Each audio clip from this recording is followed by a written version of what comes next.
Goldstein. Hello, welcome back. So nice to see some familiar faces and some new faces as well. Hi, I'm Julie Goldstein, nice to meet you. We're talking about the Akedah. We've been talking about the Akedah for a couple of weeks now, and we're talking about the Akedah through the ages, how the Akedah has been reinterpreted, reread in light of historical circumstances and Jewish experiences throughout the ages. And we've seen that from the beginning of time, basically, from the beginning of Jewish history and the beginning of Jewish narrative history. The Akedah has been a central focal point of Jewish identity and a bedrock of Jewish belief. You know, it's really been taken center stage.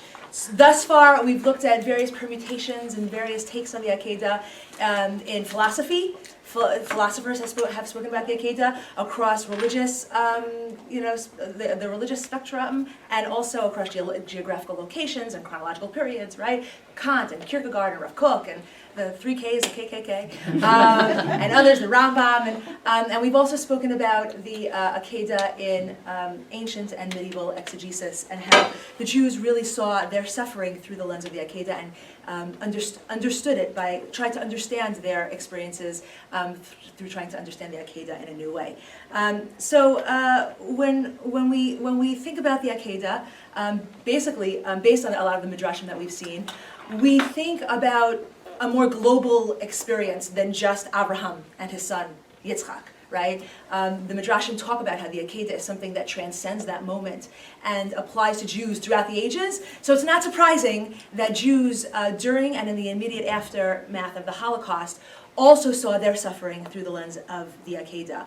So today, due to its place in Jewish consciousness throughout the ages, we're going to look at the Akedah specifically in the cultural productions, in the things that Jews produced in literature, art, descriptions, in diaries, and dramatic productions, but mostly we're going to be looking at written texts today, that emanated from the experience, the ultimate experience of Jewish suffering, the Holocaust. And these things prominently featured the Akedah. It's interesting that actually, just talking about academia, in preparing for this, I haven't found a book on Akedah imagery in Holocaust literature or in Holocaust culture, for lack of a better word. So if anybody's interested in pursuing that, but this may be the beginning. Maybe this could be this shiur. I don't know if to call it a shiur because it's not going to be. We're not going to be looking at kind of the classic texts, the ones that have binding biblical or halachic force, and for that reason, we'll look at them in English, most of them. But although they're here in Hebrew, this could be the beginning, the seed of some kind of real study. So we'll do that. What I'd also like to do, depending upon timing, I have a problem with time all the time, is also look at something very related to the representation of the Akedah in Holocaust literature, which is the representation of the Akedah in Zionist literature. If we can't do it today, depending upon how far we get, because this is the first time I'm actually speaking about this, so I haven't timed myself and I don't know how long it's going to take. Maybe we'll do it next time, maybe we won't do it, I don't know, we'll see. But I'd love to do those two things because they're two sides of the same coin. They're obviously very much related, being that the state of Israel arose out of the dust, out of the ashes of the Holocaust. So we'll do what we can.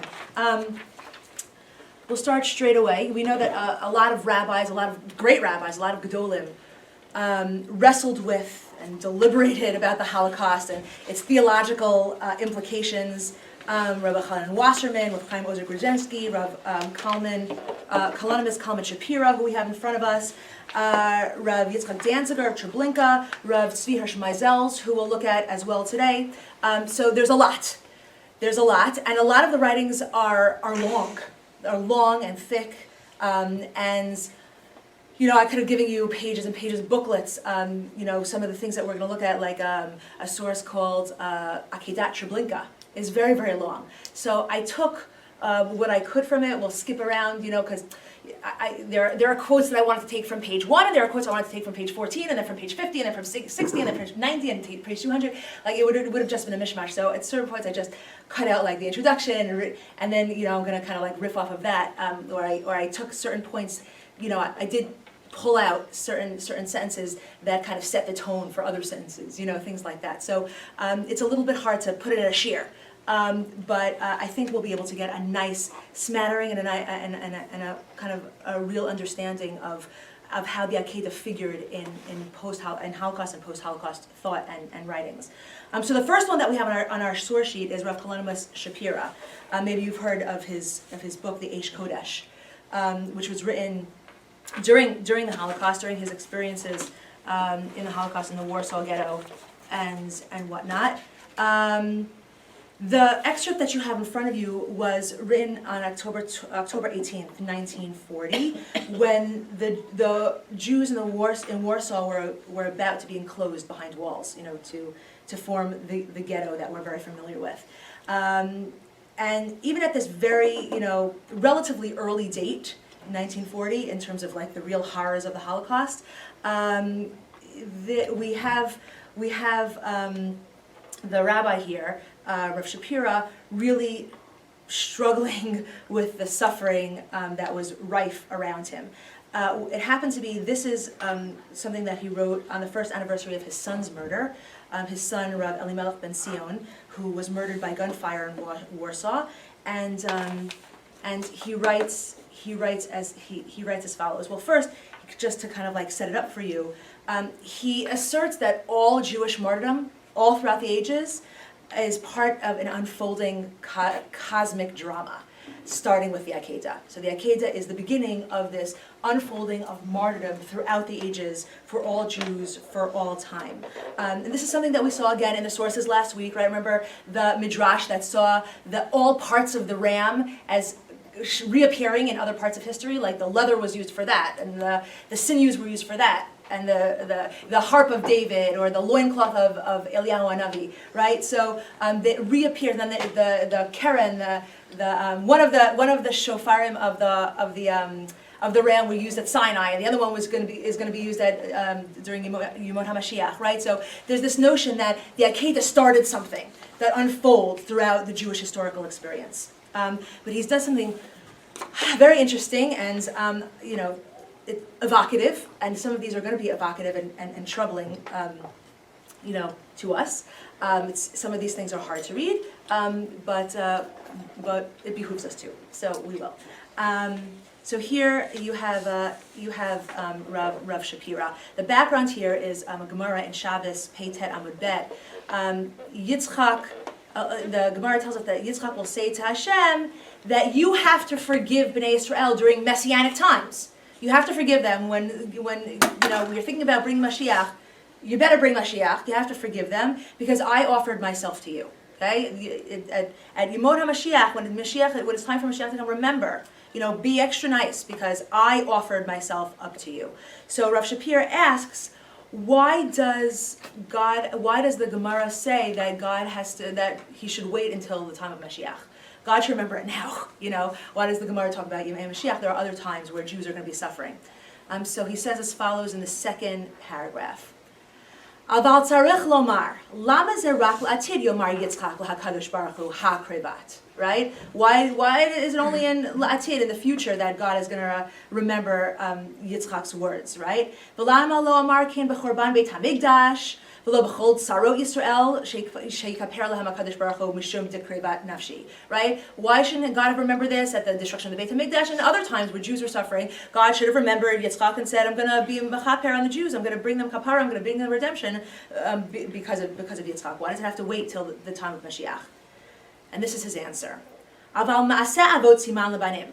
Right? That's a kind of a principle that a lot of us might be familiar with. That what the avot do are a siman, are a sign for the children. V'hachalal avodat Yisrael hayta. In the beginning, it's the beginning. The Akedah was the beginning of the avoda of Bnei Israel.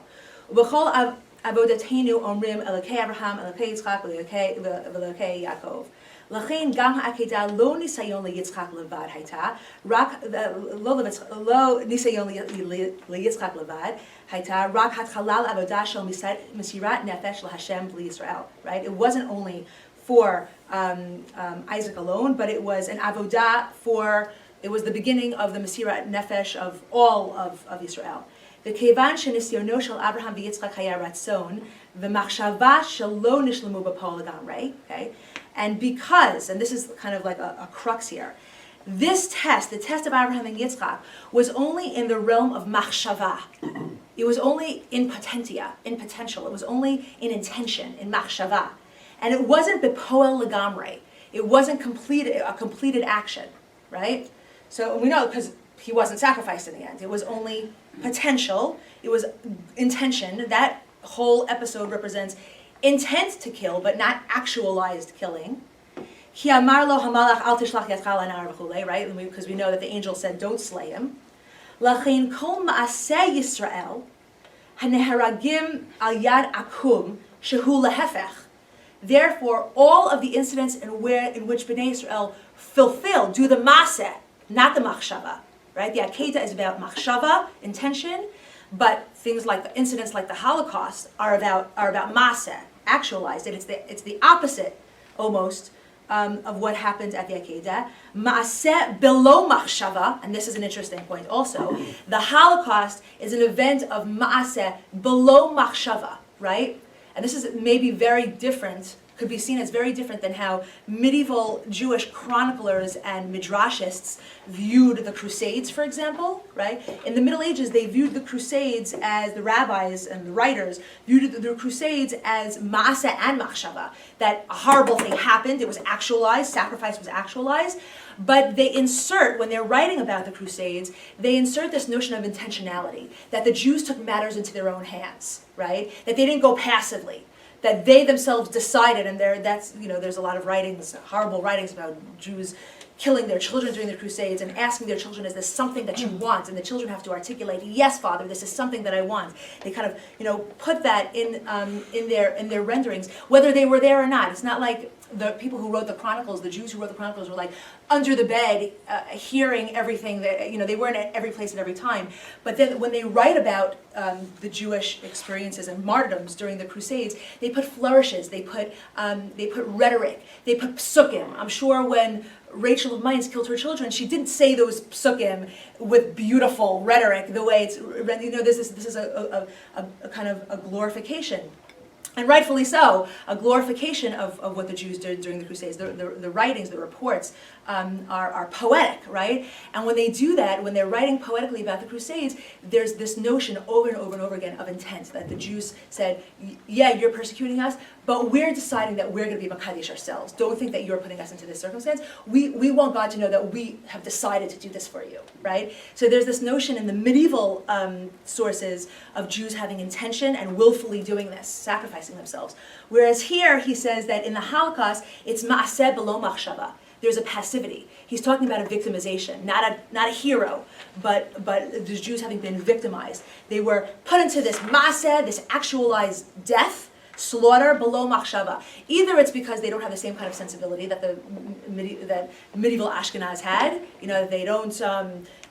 They weren't like this anomalous medieval community that saw itself as, constantly in a state of sacrificing themselves for God, or it's because they weren't. Maybe he's talking about the fact, that a lot of the Jewish people simply weren't religious, right? In other words, they weren't doing this in order to take a stand for God, So he views the Holocaust as he views the Jews in the Holocaust as subjects of victimization. So he says the Akedah was a matter of machshava, just potential.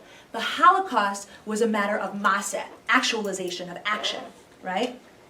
So because of that, and this is the real clincher here, tashlum Akedah Yitzchak. The Holocaust is the fulfillment of Akedah Yitzchak. They complement each other. Akedah Yitzchak, the ultimate, I don't know if you call it the ideal Akedah Yitzchak.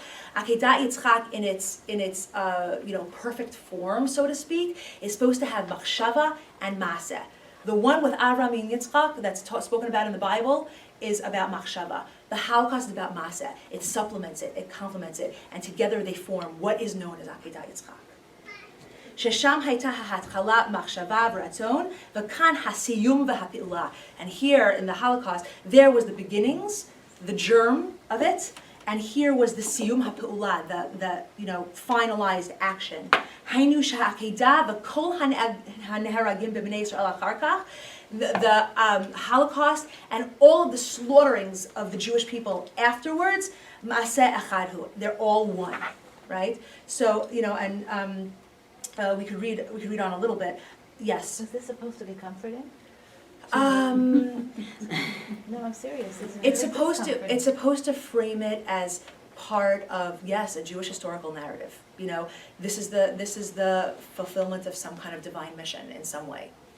But why weren't the Crusades where it should end? Because the Crusades was machshava and maaseh. Right. So he actually says in that last sentence that I just read, and also all of the neheragim achar kach, right, are all part of this thing. So and what he's going to go on to say is that it's not going to be done. But Akedah Yitzchak goes on not perpetually. It goes on for a long time until the last Jew is slaughtered. The last Jew in history is slaughtered for this purpose, right? So I know it's not very No, comfortable. because he's known to be, he's Columbus Talmud Shapiro was Right. the great comforter. He gave chizuk and all. So this is. He's talking about the people in front of him as being akedot, as it's not dying for nothing. Right, that's what Oh, I'm sorry. No, you said it. Like, I feel like people it is comforting in a way when you think that something was done for a purpose, even if it is, the worst thing. Right. So, and here's where he goes on about the future. So what was slaughters? To fulfill the Akedah. What's the purpose of the Yeah. Akedah? He's not going through, like that theological kind of Although thing. what we do talk about is that if somebody has a machshava to do something and they're interrupted in the middle, it's as if they did it. So at certain points, yes.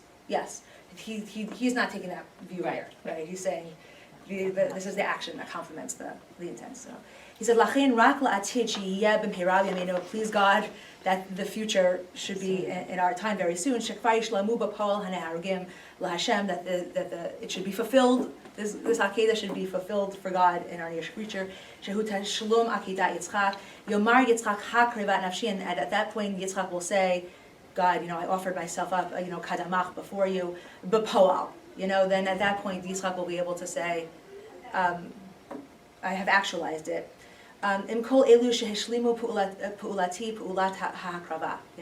Masha'ein kain mikodem. So he would be able to say what he wouldn't have been able to say beforehand. When the last Jew is killed, that's when Yitzchak will be able to say something like that. Shalom nishlam od kol ma'asav shel Yitzchak banav hakarbanot b'nei Yisrael shenehargu lo haya yachol amar ha'krevat b'chulei. He won't be able to say that until the last thing takes place.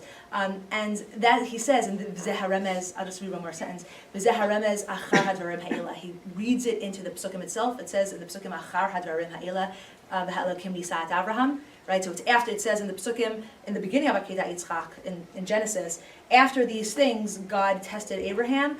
Lo b'dvarim halalu she'etzel Avraham v'Yitzchak bilvad haya nisayon, rak gam achar hadvarim ha'ila.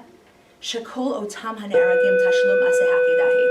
After all these things refers to after all the killings of the Jewish people. That's when Akedah will happen.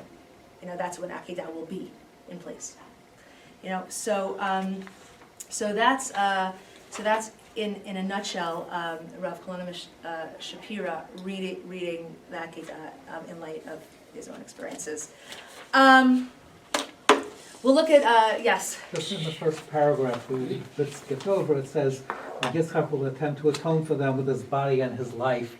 Sounds very Christian, frankly, to, say sacrifice for, to redeem the people or whatever. Yes.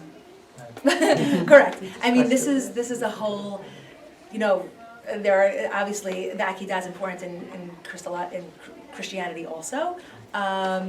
One of the things that we spoke about last time was how in the Middle Ages Jews had to reclaim the Akedah dafka because in the 12th, 13th century Christians are viewing the Akedah as inferior, the one as it's rendered in Bereshit, because it wasn't actualized, and they say, yeah, well, Yitzchak was a nobody, Jesus was actualized. So Jews start to talk about the Akedah as an actualized event rather than as a death in potential, So.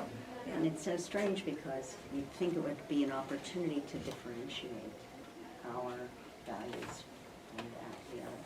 Right. Except it's hard to, I don't know. It's hard to talk about it's hard to lend meaning to your own death, your own suffering, by saying that, in other words, by saying that our values are about not suffering and not death, like, because then your death is meaningless. In other words, they are dying for being Jewish, let's say, right?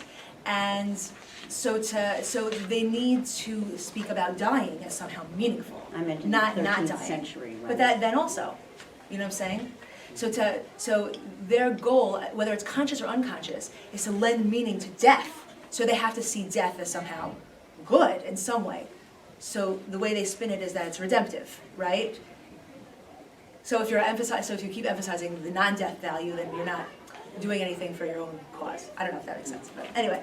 The next one that I want to look at is part of a 46-page treatise that was originally written in Yiddish. It was completed in Shanghai in 1946 by Rav Simcha Elberg, who doesn't have the scholarly depth or breadth of, the Gedolim that I mentioned before, but is important. It really deserves a place of its own because of kind of like the Akedah themes and the existential struggle and power behind the words. So I think it's important. It seems appropriate to read it. I'll read the first paragraph, maybe in Hebrew, and then we'll read the English, which is on the other side. We'll skip around the English a little bit also. Again, this is one of those things where there were a lot of different places I wanted to pick from, so I actually just typed up some of the excerpts in English on the back that I wanted to take, to copy and paste like one sentence from a PDF here and there. It was getting crazy. So here it is. Akedah Yitzchak v'Akedah Treblinka. Harishona liach. Mrs. Herzog, please call Ms. F's office. This is a major difference between Akedah Yitzchak and Akedah Treblinka. Harisha liyachid v'hashniya la'am shel milyonim. Right? One was for one person, the other was for millions of people. V'shteihem kidsho et hahistoria shalanu ve'et kiyumenu. But both of them are part of the same tragedy. Like both of them are, they sanctify our history. They make holy our narrative. Am Akedah Yitzchak amad b'mevchan. The Am of Akedah Yitzchak, the nation, the Akedah Yitzchak, the bound Isaac nation. Am Akedah Yitzchak, it becomes like an adjective. Withstood the test. Milahavot ha'esh ha'adumot harat kol adir shel milyonim. From this, passionate, raging red fire bursts forth the voice of the millions. Kol she'achrish Shema Yisrael bakara ki'im. It cried out Shema Yisrael and it thundered the skies. Kizopam rishona she'hashamayim ra'u lifneim hamon ko gadol shel Yehudim mekadesh Hashem. So this is the first time that we've seen such a tragedy. Davi Zlatnik, please come to Ms. F's office. Nidmeh ki et haYehudi hanitzchi lo horidu af pam min ha'akedah. This person that we're speaking about, haYehudi hanitzchi, Isaac, ostensibly, was never actually brought down from the Akedah. Akedah rak overet me'eretz achad l'shniya. It just goes on. The Akedah keeps going on from one section, place where Jews live, one location to another. Misparad l'Tzarfat, from Spain to France, or Tzarfat l'Germania, from France to Germany. Historia ha'Yehudit hitchila b'Parshat Akedah. This whole history started in the Parsha of the Akedah. Haben hayachid Yitzchak lo nisraf b'Akedat Har HaMoriah. But Isaac, was not burnt at Har HaMoriah. Aval ha'akidot ha'chadashot bo'arot ba'esh. V'zo me'ira et ha'ofakim shalanu b'chol alfei shnot galotenu. But obviously, we're very different. This is something that goes on and on and on and on until the time of our redemption. So for him, Treblinka is the culmination of Har HaMoriah. He says. I'm just reading in the English, the second to last paragraph in the first column. It pains us precisely because Abraham was the one who led him to the Akedah, right? Because Abraham was the one who led him to the Akedah, Isaac did not perish. Wherever the emissary is in Abraham, not even a single Jew can perish. So that's maybe the kind of notion, the thing that was put in place, the value that was put in place was an Abrahamic value. When Abraham is in charge, Jews don't perish, right? That's the value that's in the story in the Akedah. And part of the reason why I'm looking at you is because he's Dafka, somebody who makes a distinction between that story and this story, although they're part of the same trajectory, right? But who were the evil emissaries for the Akedah of Treblinka? And what he goes on to say is the evil emissary at the Akedah of Treblinka was Hitler, right? Hitler is not an Abraham. Hitler has a different ethos, so to speak. He talks about, and this is a very cosmological look at what happened, he speaks about this very seriously, that what Hitler did was create an alternate universe. He took us back to Tohu Vavohu. He took us back, it's not the universe, the normal, disciplined, ethical universe that was put into place by the Akedah of Breshit. Hitler erased that and took us to the pre-creation chaos, actually recreated, I don't know, from scratch, something new. And that's the differentiation, that's part of the differentiation between Yitzchak being allowed to stay alive and the 6 million not being able to stay alive. There was an angel of mercy at Har HaMoriah that did not exist at Treblinka. And he goes on and on talking about the differences. Isaac was there for just one brief moment, and the 6 million were burned for years. Isaac was led by Abraham. The Jews of Treblinka were led by cannibals, he calls them.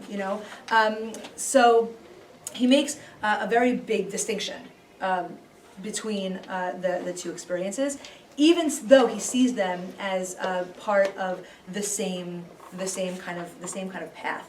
But isn't there a bottom line that we have to think in terms of what God wants? So that on the Akedah, I think we thought that God didn't really want the death of Yitzchak. Mhm.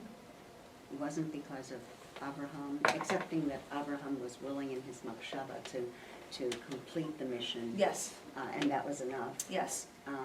So I don't understand how that relates to the Holocaust. Right. So the only way that it relates to the Holocaust, he says that's about that, and this is about this. This is not God at all, or any normal values. This is Hitler, right, and the cannibals, right? That being said, he's also part of this stream of thought wherein survivors and Jews who have suffered are trying to find meaning in their suffering. So somehow he has to put it on the same pendulum, on the same path as the Akedah, and try to find meaning in it, link to it. This is some of the ways in which he does it. He asks, basically one of the main questions he asks in Akedah Treblinka is why good people have to suffer, right? The question of theodicy, and he has different aspects to his answers that have to do with the Akedah. One is the one that we just read. The reason why Jews have to suffer is because it's just an ontological part of being Jewish. The Akedah put into place just a Jewish trait, like a thing that happens. That's just a basic answer that he gives. Treblinka began with Abraham, and that just becomes part of our existence as a whole, an intrinsic part of how Jews, exist. That's just it. That's the link. That suffering was put into place at the Akedah. That's one of the answers. Another answer, and this has to do with putting meaning into it. It's not just that it's ontological, that it just happens, but it's theologically important for it to happen. It's important for Jews to suffer. Okay? The point of the Akedah, in other words, in Breshit, was in order to make it a thing in the world that Jews suffer. And there's a reason for that. Jews suffer for a reason. One is that, and this is one of the ways that Treblinka brought Mount Moriah, Har HaMoriah, into the present, it allows them to pass a test over and over and over again. That's what it is, right? The Jews pass a test over and over again. Not a test of not killing, right? It's not a test of not killing like it was in the Akedah in the Bible. The test that Jews pass for him is a test of endurance. That they reaffirm their good beliefs, their beliefs in life, their beliefs in creativity, their beliefs in family, their beliefs in all the good beliefs of Judaism. They affirm that Judaism put into place at the Akedah. They reaffirm that over and over and over and over again through their suffering. They recommit themselves to what it means to be a good person. and that's one of the major answers in theodicy. Also, the Rav talks about this also. Why do the righteous suffer? The righteous suffer so that their suffering can bring them closer to God, essentially, right? So the Akedah put into place this suffering for the Jewish people so that over and over and over again, they can tighten their relationship with God, and they can reaffirm their relationship with God. That's one answer. He also talks about the suffering as important for atoning for the Jewish people's sins, actual sins. The sin that he points to, specifically for his own time period, is the acceptance of exile. He said, this could be related to the suffering of the Jews in the Middle Ages as well, that the reason why Jews had to suffer was because suffering gives them a consciousness of exile. It reminds them not to be too comfortable. And suffering comes when they're too comfortable, to remind them, it's a wake-up call to remind them just of that. It's the deep translation of exile. That's what he calls it. So, Hitler was this punishing wake-up call, and suffering, God had to put this suffering in the world at the Akedah with Abraham and Isaac, so that throughout history we could, again, get closer to him through our endurance, to our reaffirmation of our commitment to our own values, and to be a wake-up call for us when we get too comfortable. Yeah. I'd just like to say as an aside that he chose Treblinka because that was a real machane hashmada. Yes. It was not a working. Yes. It just went in one end and came out. Yes. He speaks about, and that's another way he, I guess, lends meaning.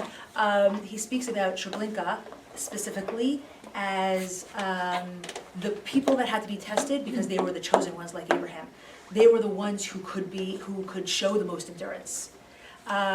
He describes in kind of like a very heart-wrenching way, he describes the parents of Treblinka as, the Jewish parents of Treblinka, obviously, as Abraham's, in the sense that they were able, like, if suffering is about reaffirming your commitment to being a good person, right, and good values, the parents at Treblinka, not that they went to the gas chambers happily, but they went to the gas chambers confident that they were the good people, where there's inner strength, and in that sense they didn't have a true suffering. He says their suffering wasn't complete because their mind was somewhere else, right? Their mind was on their own goodness, right, and their own superiority.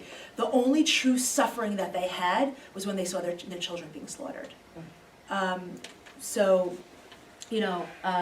that's what suffering is about in Akedah Treblinka. For Elberg, suffering is about an ontological state, an existential state of being for the Jewish people, which has, good religious implications, I guess, but not something that we would want, right? That's that source.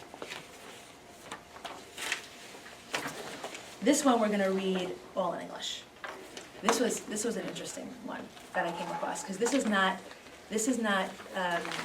a text that sets out to theologize per se. This is a shaila. This is a halachic text. It's part of the shailot of Rav Tzvi Hirsch Meisel's. And he tells, he was in Auschwitz in the 1940s. He tells of a horrifying incident in the death camp at Auschwitz. He says that there were 1,600 boys, ages 14 to 18, and the Nazi commandant decided that he needed a number of them, a specific number of them, for slave labor. And so he set up a selection, and he made, kind of like a gallows. He put a vertical bar up, and he had the boys walk onto the bar. And anybody who was too short would be sent to a special bunker where they would be sent to the crematoria very soon. They were going to be there for, according to Rav Meisel's, a few days, but they weren't going to be given food or anything like that because they were, it wouldn't have been worth anything. So they were going to be sent there, and the exact number of boys that he needed who were tall enough would go on to slave labor. So a bunch of the boys stood on their tippy toes and they tried to be as tall as possible, but they were bludgeoned to death if they did so. So other boys stopped doing that. And by the time it was done, the selection was done, there was a whole bunch of boys in that bunker. They knew what was going to happen to them. Their parents knew what was going to happen to them, and panic just gripped the whole camp, to the extent that some of the Jewish parents who had hid some money in their pockets and whatever they had with them, their satchels, whatever, went to go bribe the capos. The capos are Jews who were in charge of helping make selections. And the capos, what it meant, if the capos would be bribed, was that they might take one person's son out of the bunker, but then another person's son would have to go into the bunker because there was a specific number of boys that had to be killed. So it was, he tells us about a shaila that he was asked by one of the parents, right? Because we're talking about exchange of one life for another, right? So he says, on the eve of Rosh Hashanah, they rounded up to 1,400 boys to an isolated closed block. The next day, the first day of Rosh Hashanah, the rumor spread through the whole camp that in the evening, the youths would be taken to the furnace. Many people in the camp had an only son among these youths, the only child left to them. And all that day, they ran in confusion around the closed block in the hope that perhaps they could catch some glimmer of light to save their precious son from there. A simple Jew came and said to me, "Rabbi, my only son is in there among the boys condemned to the furnace, and it is within my power to purchase his release." His only son, right? A little bit of an inclination to the Akedah. Yes, a hint. "Since it is known to us without any doubt that they will take someone else in his place, I present before you a halachic decision. Tell me what the law is according to the Torah. Am I allowed to redeem him? I shall act according to your decision." When I heard this question, the thought of rendering a decision on the matter of life and death caused me to tremble. I replied, "My dear friend, how can I give a clear-cut ruling on a question like this? When the temple was standing, a question like this would have been brought before the Sanhedrin, and I'm here in Auschwitz, without a single book of halacha, without other rabbis, and without a calm and settled mind, due to the many disasters and troubles.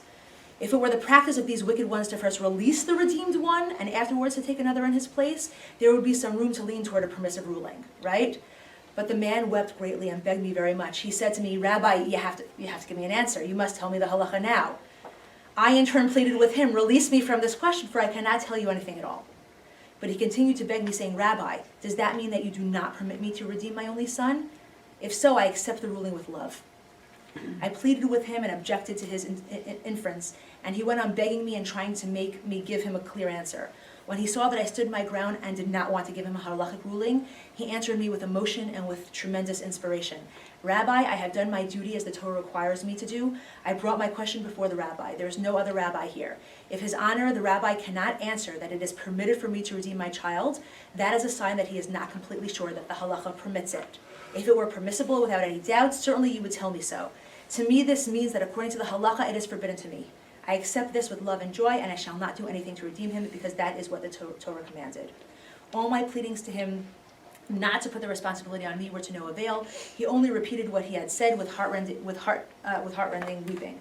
He fulfilled his words and did not redeem his son. That whole day, Rosh Hashanah, right, it's also when we read about the Akedah, he walked and spoke to himself joyfully, saying that he merited to sacrifice his only son to God, since even though it was in his power to redeem him, he would not. Seeing that the Torah did not permit him to do such a thing, this would be considered by the Holy One, blessed be he, like the binding of our father Isaac, which also had taken place on Rosh Hashanah. Right. So, never mind the complexities of the halacha and the subtleties of the legal decision, the moral issues were clear enough. And Rabbi Meisels sees this as a contemporary Akedah, a father trying to redeem his only beloved son. I think the last one that we'll do is Elie Wiesel's The Sacrifice of Isaac, a survivor story. Okay? Elie Wiesel does a lot of interesting things with the Midrashim. You might call us a post-Holocaust Midrash, where Wiesel rereads and reinterprets and represents the traditional Jewish legends and other legends in his book. This is one passage in his book called Messengers of God, where he reinterprets and recasts archetypal biblical figures. Cain and Abel, Cain and Hevel are the first genocide, things like that, in light of the Holocaust. And he says that as a midrashist, and here's a quote from his introduction, which I didn't put on here, I don't think. No, I didn't. His aim is not to plunge into historical exegesis. He's not doing historical exegesis, but to reacquaint himself with the distant and haunting figures that molded him. He says, I'm going to try to reconstruct their portraits from biblical and midrashic texts and eventually insert them into the present. Okay, he's trying to insert the traditional figures into the present. So methodologically, it's a backwards look at the Torah narratives. He's starting with the Holocaust, and he's reading the narratives of the Torah in light of that, because he believes that each generation is required to recognize themselves in the biblical figures, right? So they do this by reading themselves into the biblical narrative. The Holocaust can be explained and understood better in light of this, and if you do something like this, only in a reread like this. So on page 71 and on page 74, he looks at the words of the Akedah, and he sees echoed in there the experience of the Holocaust. He says, then when you should really read the whole thing. It's mind-blowing. But here are some important lines. Then one day God decided once more to test Abraham, right? For the 10th and last time, take your son and bring him to me as an offering. The term used is olah, which we've spoken about since the first lecture, which means an offering that has been totally consumed, a holocaust. And Abraham complied without an argument. So right there, he's seeing the Akedah as the first holocaust. A few pages later, he speaks about a midrash. He says, the only exception is one midrash, which asks, in other words, he says a lot of the midrashim, nobody, don't take issue with the fact that it says, he had two sons, right? So a lot of them don't really address the issue of why is it saying your only son? He has another son, Ishmael, right? He says the only exception is this one midrash, which asks, why was Abraham tested on Mount Moriah? And it answers, because he favored his son Isaac over his eldest Ishmael. Okay? So that's the midrash. This hypothesis has the merit of justifying the order that Abraham received from God, and which otherwise would seem incomprehensible. And Elie Wiesel does this a lot. He takes midrashim, and then he tries to figure out, just like we do, tries to figure out what the goal of the midrash does, what the result of the midrash is. So he says, basically, that what this midrash does is it justifies that, Abraham picking Isaac. And he says, but let us reread the command, right? God told Abraham, take your son, your only son, whom you love, Isaac, and bring him to me in Holocaust, right? Again, because he views the Akedah as first Holocaust. Only son, but that's a mistake. What about Ishmael? Forgotten by Abraham, was he equally forgotten by God? To introduce the possibility of guilt of the father towards his eldest son, a guilt that carries its own punishment, we have but to change the emphasis of the sentence. And I actually haven't seen this in any other midrash or anywhere else. I've only seen it here in Elie Wiesel's words, but if you see it anywhere else, I'd be interested to know. I don't know if he got it from somewhere else. Kachna et bincha et yechidcha asher ahavta. Take your son, the only one you love. Right? So it's not take your son, your only son, that you love. It's kachna et bincha et yechidcha asher ahavta, the only one that you love, Isaac, and bring him to me. I want him as the sacrifice. The term yechidcha, the only one, would no longer be contrary to the facts, right? So he's riffing off of that midrash that he invokes, right? That Yitzchak is the one who's beloved. But that reading, like the pausing, where the comma goes, I think is very innovative. But in both of these excerpts, page 71 and page 74, he invokes what I really wanted you to see was that he invokes the Akedah as a Holocaust, actually using the word Holocaust. And then the other excerpts on this page and on the page behind it, on the next page, if you turn it over, he again he takes midrashim, he does something to them, and what I would call what he does to them maybe darkening them. He darkens them, in light of his experiences in the Holocaust, and at some points you hear even his childlike voice, as a child survivor of the Holocaust. So here we go. He says, listen, when Abraham heard the celestial voice ordering him to spare his son Isaac, he declared, I swear I shall not leave the altar, Lord, before I speak my mind. Speak, said God. And this is a midrash he's bringing, right? That Abraham said, I got to speak my mind. So God says, okay. Did you not promise me that my descendants would be as numerous as the stars in the sky? Yes, I did promise you that. And whose descendants will they be? Mine alone? No, said God, they will be Isaac's as well. And did you also promise me that they would inherit the earth? Yes, I promised you that too. And whose descendants will they be? Mine alone? No, said God's voice, they will be Isaac's as well. And this is not word for word the midrash at all. This is, you can hear his upsetness, mine is that was going, the sarcasm. He's using Abraham as a mouthpiece for himself, what he would have said to God. Well then, my Lord, said Abraham unabashedly, I could have pointed out to you before, I could have said to you before that your order contradicted your promise. I could have spoken up, but I didn't. Remember, we had the Ishbitzer, right, who said that he didn't deceive himself, like my students saying, like, we can't have a test tomorrow because remember you said you didn't want to give a test in November, right? They're deceiving themselves. What they're really saying is that they don't want to have a test, right? Abraham didn't do that. Abraham didn't, try to say, but you promised me before, right? In order to deceive himself and to think that he's so logical, because the real reason why he would argue that way is because he really doesn't want to kill his son, right? He says, I could have pointed that to you before, but I didn't, right? I contained my grief and I held my tongue. In return, I want you to make me the following promise, that when in the future my children and my children's children throughout the generations will act against your law and against your will, you will also say nothing, you'll be quiet also, and forgive them.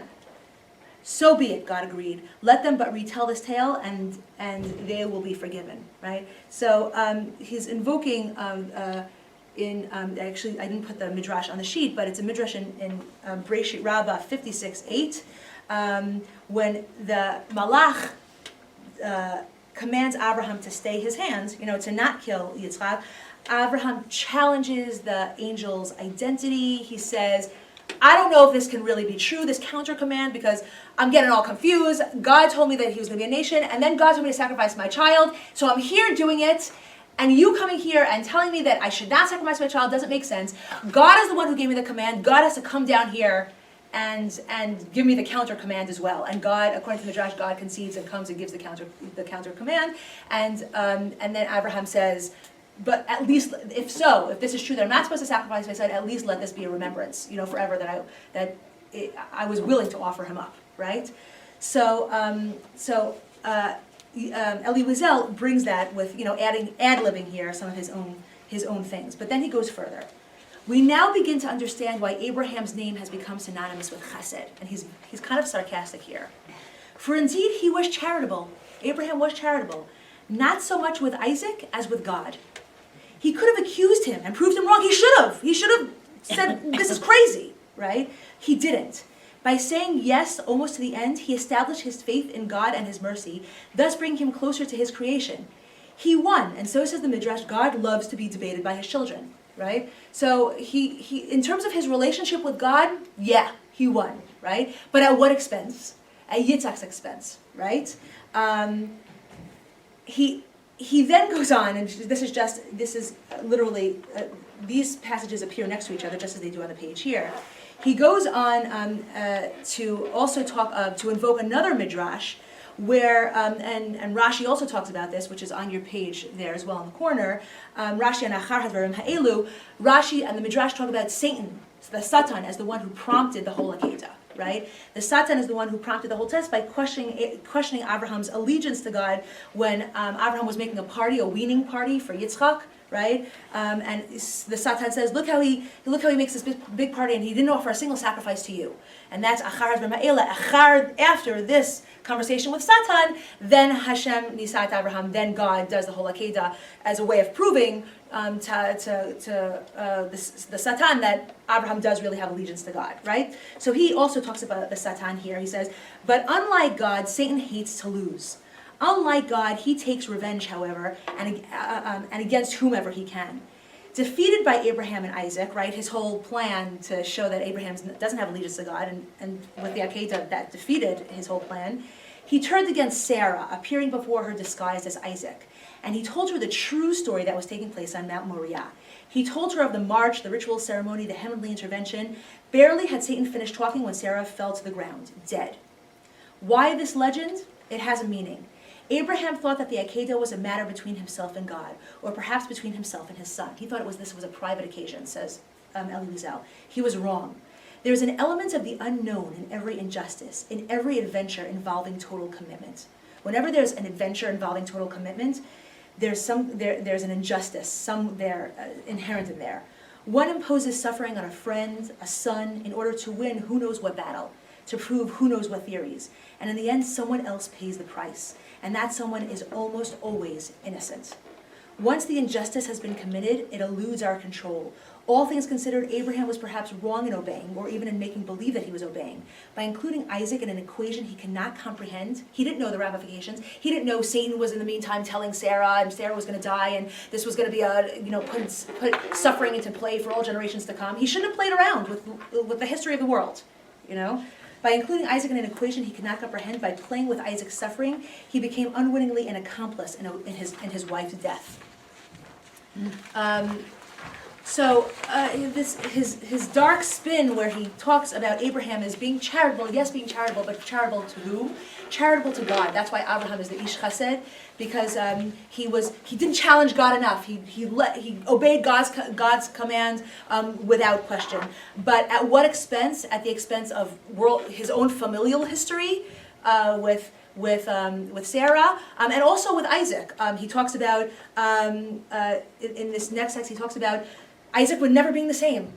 Throughout the story, they're walking yachdav, they're walking together, they're walking hand in hand. There's real camaraderie and there's real love between Abraham and his son Isaac. And then afterwards, Abraham goes down alone. He's no longer with his son, and his son is no longer with him, right? So it has real ramifications for his own relationship with his son. It has massive ramifications for the well-being of his wife, and it has cosmic, global ramifications for the history of the Jewish people. And Abraham shouldn't have played around. And after Sarah died, he's also very low on the scene in the Chumash also. Who? Yitzhak. No, What did you say? after Sarah died. Oh, he after also Sarah dies. loses Yes. that Yes. Yeah. shine. Yeah. I mean, you could say for this, you could say even just sending away Hagar and Ishmael. I mean, banishing a wife, well, she wasn't a wife, but like your own child. But there was a larger mission, and that's what needed to be done. I mean, Right. it's not always, it's not Right, like but playing if- nicely. It's not like you make a lot of friends when you have a mission from God. Right. No, but I think also, in a different show years ago, Mrs. Herzog once said that the one thing you see repeated over and over again is gracious is that a lot of times the avos make decisions and they do things, but there are consequences of those decisions, right? So it doesn't mean I mean, this is me a little bit saying my own thing. It doesn't mean that there was a right and wrong decision, or there may have been a better and a worse, but it doesn't mean there aren't consequences from everything. Right. And we're still feeling them to this day. So even banishing Yishmael, for example, I think about that all the time. We're still suffering for that to this day, right? We have a horrible relationship with the Arabs and everyone around there. But it doesn't necessarily, it might have still been the better decision or the right, the righter decision, but there are consequences. There are consequences for everything that you do, and it's something important to keep in mind. Right, and so what we're looking at, what we've been doing here today is looking at it only from the perspective of the people who suffer the price, of those consequences. So it's people like Elie Wiesel who say, why should I have to suffer because of that, right? So yeah, they all he's not suffering at that point from the banishing of Ishmael. So he's not talking about that as a pivotal moment where Abraham should have made a different decision. He's talking about a moment that had ramifications for him that he doesn't feel is fair.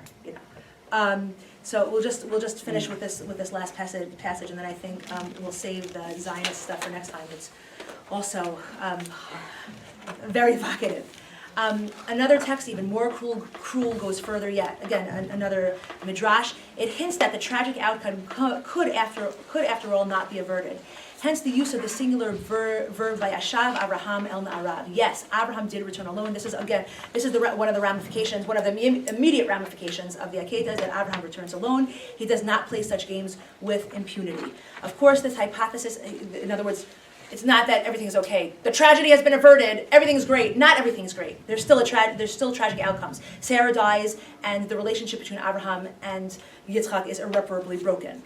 Of course, this hypothesis has been rejected by tradition, right? The ancient commentators preferred to imagine Isaac shaken but alive, and that's the second midrash that I put on the Yitzchak on the Elie Wiesel source there, where they say that where was, when Abraham went down alone, where was Yitzchak? Oh, he went to go study in yeshiva, spending the unaccounted for years at yeshiva, or perhaps even in paradise, but eventually returning home. What'd you say? He sent them to out of town. He sent them out of town, right. Just like it's Ishmael.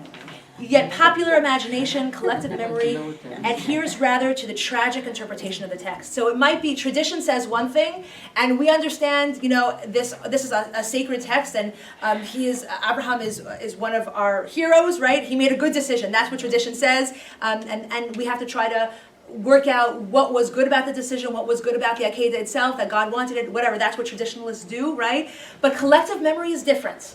Collective memory doesn't have to hold on to the beauty of or the heroism inherent in the story.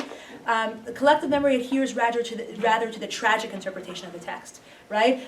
Exegesis, midrashim, parshanut is one thing. Jewish experience is another thing. Okay, so exegesis parshanut will do one thing with the Akedah. Our collective memory will do something else with the Akedah. We're forced to almost. Isaac did not accompany his father on the way back because the divine intervention came too late. It was already an irreparable breach in their relationship by the time God said, "Stay your hand." The act had been consummated, not the act of death, but the act of breaking apart. Fragmentation. Neither God nor Abraham emerged victorious from the contest. They were both losers, hence God's pangs of guilt on Rosh Hashanah, when he judges man and his deeds. That's why the Midrash says, that the Akedah, not because he switches. According to the Midrash, the reason why God remembers on Rosh Hashanah is because of Abraham's willingness, that he was a knight of faith, right? According to Kierkegaard, to use Kierkegaard's words. Because of Abraham, he should remember that Abraham was willing to offer up his son. No, the reason why he remembers on Rosh Hashanah is because God feels guilty. Because there was some kind of tragedy at the Akedah. Was some kind of tragedy that was not averted, that began a whole maelstrom, a whole trajectory of tragedy for the Jews forevermore. Because of the drama that took place on Har Moriah, he understands man better. Because of Abraham and Isaac, he knows that it is possible to push some endeavors too far. That is why the theme and term of the Akedah have been used throughout the centuries to describe the destruction and disappearance of countless Jewish communities everywhere. All the pogroms, the crusades, the persecutions, the slaughters, the catastrophes, the massacres by sword, and the liquidations by fire. Each time it was Abraham leading his son to the altar, to the Holocaust all over again. Of all the biblical tales, the one about Isaac is perhaps the most timeless and most relevant to our generation.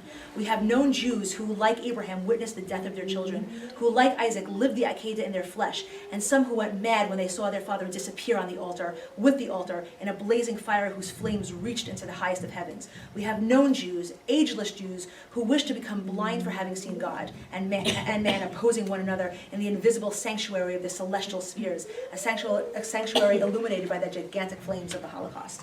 Right, and so some of the early Zionist literature, and by early I mean people who experienced the Holocaust in some way. Either they escaped the Holocaust without the blessing of their parents, who perished in the flames of the Holocaust, and their own guilt, almost Oedipal guilt, at having left their parents to die, or in the immediate aftermath of the Holocaust, talk about like wanting to blind themselves, wanting to unsee this Akedah, where there was an irreparable breach between the father and his children, whether it's God, Abraham and Yitzchak, or their own father and themselves, or God and the Jewish people, God as the father and the Jewish people as the people that he was nekad, on a mizbeach. So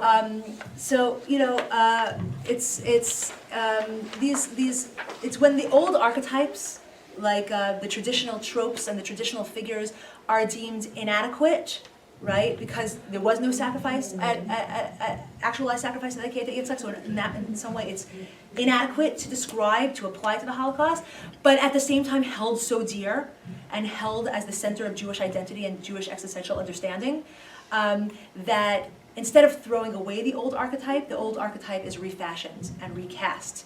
It's indispensable, so it has to still be there, but it has to be made to adequately reflect the current situation. So when it came to the Holocaust, the Akedah couldn't be exactly aligned, right? A story of anti-sacrifice can't relate to a story of actualized sacrifice completely, but because it's always been at the core of Jewish wrestling with God and identity and whatever, it's reconfigured in light of present circumstances, and it takes on very new and often startling and sad meanings.